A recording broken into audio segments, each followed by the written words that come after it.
10 minutos para a apresentação, pode começar. Só um segundo. Ah.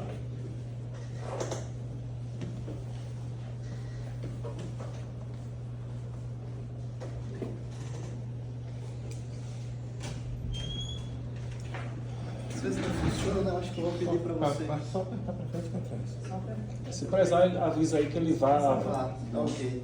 Bom, depois desse inconveniente aí, meu nome é Danilson, eu sou aluno do programa de pós-graduação Mecatrônica aqui da casa, sou prata da casa, e aí eu estou representando esse time, esse super time aí do professor Danilo, vinculado também ao programa de pós-graduação em Mecatrônica e Laboratório de Inovação Tecnológica na área de saúde, o famoso LAIS.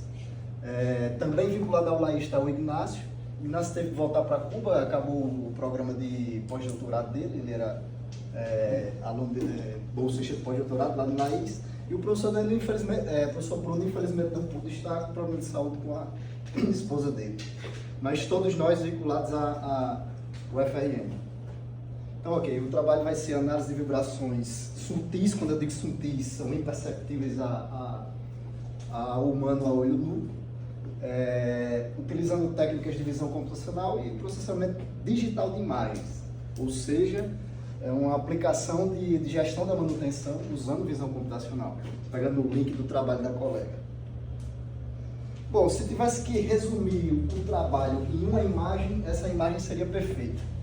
Nesse lado esquerdo eu tenho um técnico fazendo uma análise de vibração mecânica num motor elétrico, que eu tenho um conjunto, motor elétrico, acoplamento, bomba centrífuga nesse caso, e aí eu tenho um sensor acelerométrico, o famoso acelerômetro, que ele faz a medição, e aqui eu tenho um transdutor junto com a interface HM. Aqui é plotado um gráfico, como nós, quem for engenheiro mecânico da PLC, o gráfico em que aponta o espectro de frequência de vibração. No lado direito eu tenho uma nova proposta, totalmente disruptiva. Eu substituo um conjunto acelerômetro, transdutor e HM por uma máquina digital, que pode ser usada até pelo celular, cada um de vocês aí, e um conjunto de algoritmos que vai processar essas informações e vai trazer os mesmos gráficos que um transdutor poderia trazer. Ou seja, eu substituo um único elemento sensor por milhões de elementos que podem ser espalhados por toda uma configuração de uma fábrica. De fato, cada pixel pode representar um sensor acelerômetro. Mais uma vez, como isso é um congresso de engenharia mecânica, eu preciso introduzir alguns termos de processamento digital, de imagem e visão computacional. Isso aí não está essas disciplinas não estão na nossa grade. Então, aqui eu tenho uma imagem já processada, porque aqui é monocromática, em tons de cinza. Primeiro eu fiz um filtro para transformar em monocromática a imagem policromática original. E aqui eu faço um zoom numa parte da figura e mostro que nesse zoom, qualquer imagem que eu tenha capturada por uma máquina digital, eu vou ter uma matriz composta por linhas e colunas, onde o número de linhas e o número de colunas diz sobre a resolução daquela máquina que foi retirada. Ou seja, então qualquer quadradinho desse aqui é um pixel, e sendo um pixel também uma entrada da matriz. E aqui, nesse zoom, eu mostro assim, a transição do poste. Por exemplo, se eu quiser fazer um programa para controlar um drone, para navegar seguramente sobre esses postes, eu teria que usar imagens como essa para a percepção robótica do drone. Vamos lá. Aqui eu coloco as intensidades, os valores de intensidade. De fato, é isso que o computador enxerga, que o software enxerga, os valores de intensidade dos pixels. E aqui eu coloco um kernel ou filtro. Nesse caso, eu estou fazendo um processamento no domínio do espaço. Esse filtro aqui é responsável, com esses valores aqui, é responsável por, no final das contas, me dizer onde é que eu tenho limites verticais. Eu poderia ter também um outro fio que me trouxesse limites horizontais. Eu deveria só trocar aqui colunas por linhas. E aí eu teria limites horizontais na imagem processada. Isso aqui é a imagem processada. Alguns resultados não são possíveis de conseguir com filtragem no domínio espacial. O que a gente tem que fazer é levar essa imagem para um outro domínio. Para isso a gente usa a famosa transformada de Fourier. Levamos para um outro domínio e lá, nesse novo domínio, sim, a gente tem mais possibilidades de processamento. Pela teoria da convolução, se eu aplico um filtro no domínio de Fourier, seria a mesma coisa de eu aplicar, pela teoria da convolução, voltar com esse filtro para a imagem do domínio do espaço. No final das contas, a gente precisa do domínio do espaço. Então a gente vai e depois volta. Vai, processa e depois volta. Agora sim, a primeira parte do trabalho.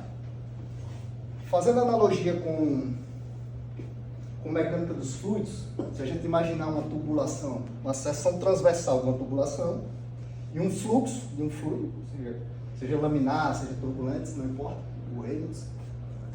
Uma das abordagens, se eu quiser trabalhar, identificar, analisar esse fluido, é se eu olhar uma partícula do fluido. A partícula vai lá navegar dentro da tubulação. Uma outra abordagem é se eu analisar um volume fixo daquela mesma tubulação e ver quais as partículas passam ali. Da mesma forma, são as duas abordagens que a gente usa para analisar vibrações mecânicas sutis. Nesse caso aqui, nós temos primeiro a Lagrangiana, que é a que analisa o percurso que uma partícula percorre. Essa é a Lagrangiana. Bom, seria essa a forma mais correta, vamos dizer assim, para ver o que está acontecendo com o movimento. O problema é que aqui a gente tem um custo computacional muito alto. Esse trabalho aqui, por exemplo, composto por uma série de algoritmos, ele demorou 10 horas de processamento. Custou 10 horas de processamento. Então, totalmente inviável para uma solução em tempo real. Mas aqui, muito rapidamente, a gente tem uma viga biapoiada e um carregamento dinâmico aqui.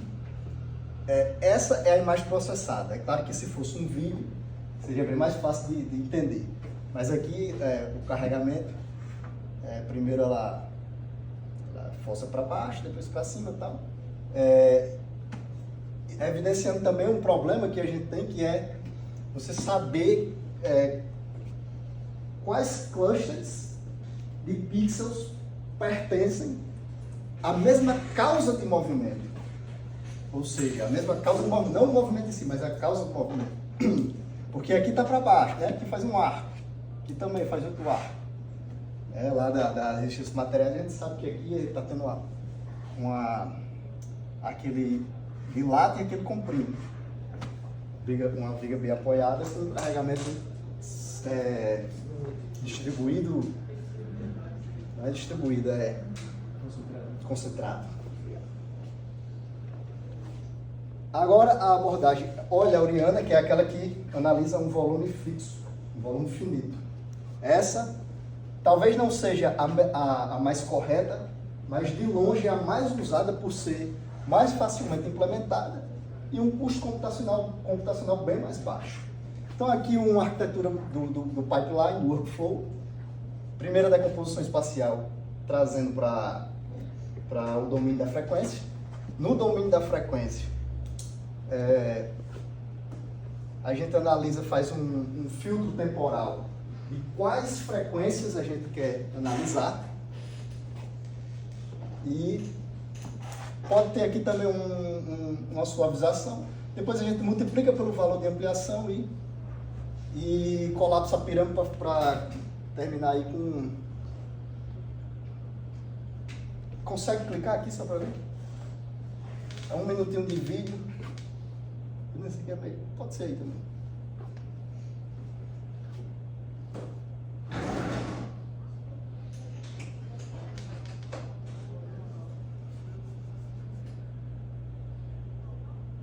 Esses trabalhos são, quem está na vanguarda desse trabalho é o pessoal do MIT. Consegue dar o play aí? Carregando aí. Quem está na vanguarda desse trabalho é o pessoal do MIT. Eles passaram por várias fases do trabalho até chegar aqui. Se conseguir, bem, se não termina aqui. Como é um trabalho bem visual, seria bem interessante mostrar o vídeo, senão, né? Professor, então eu vou seguir aqui. Pode voltar.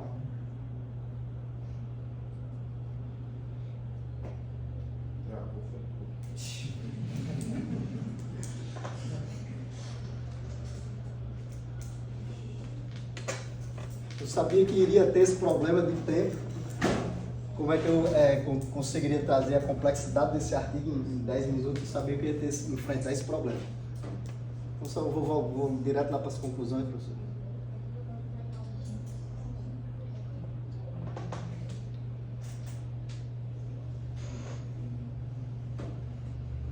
Pode baixar lá para o último slide lá, professor.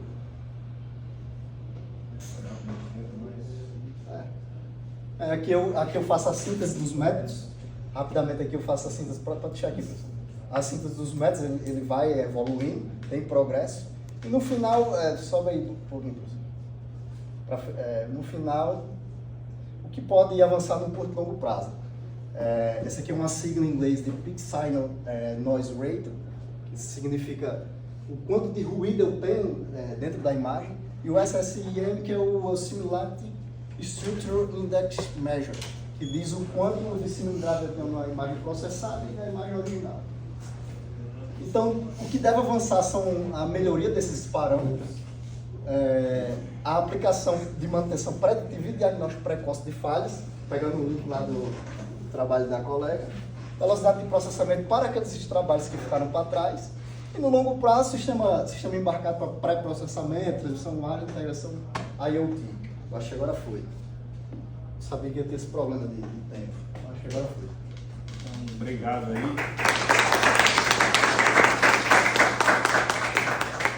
Gente, nosso tempo está escasso, mas eu vou permitir uma pergunta, caso alguém tenha.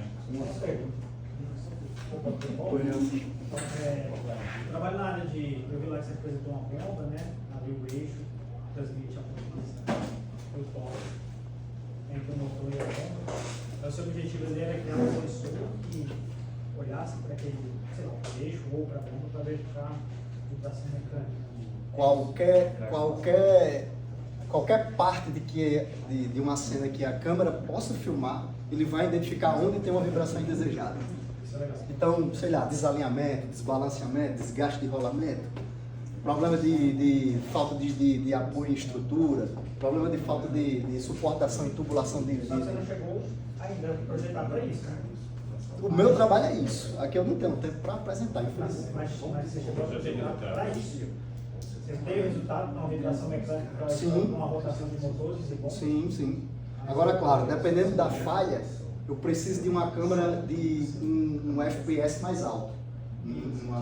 Uma câmera de alta frequência. Principalmente para aquelas falhas que dependem da rotação da máquina, e a máquina tem uma rotação muito alta. Eu vou falar aplicabilidade só no filme, a aplicabilidade disso. Lá no que eu trabalho, a bomba trabalha praticamente 24 horas por dia. Direto tem manutenção. Você saber predizer isso. A vibração... de algum público, cara, eu consigo fazer a manutenção disso, vai semanas. Pois é, a vibração... Conta seu histórico para ele. A vibração mecânica é o primeiro sinal de falha que a máquina dá.